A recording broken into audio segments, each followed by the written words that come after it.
नमस्कार दर्शक बंधु समस्त को मोर स्वागत। जय जगन्नाथ। आज शब्द गुंजन परिवार तरफ आपण मान एक कविता कवितार शीर्षक नारी। से एमिति जार परिभाषा नाई, वर्णना पाई मोर भाषा भी नाई। से मो माँ, से मो सहचर, दुख भुला मन पुणी से सुख भरा आशा। मधुर स्वरर मूर्छनाथ से कराल रूपर पापनाशी। बंचार प्रतिश्रुति सी चलबार शक्ति, भगिनीर दुख भुला हस सी, तिरंगार गर्व हेबा खुशी। पणतरे सी लुह पोछि दिए, शोइबा पुणी कोलटिए दिए।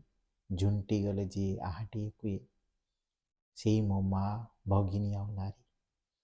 आसग सभी एकाश्वरे कुह, नारी शक्ति अटे सुंदर समाज प्रतिश्रुति अटे। नमस्कार, धन्यवाद, जय जगन्नाथ।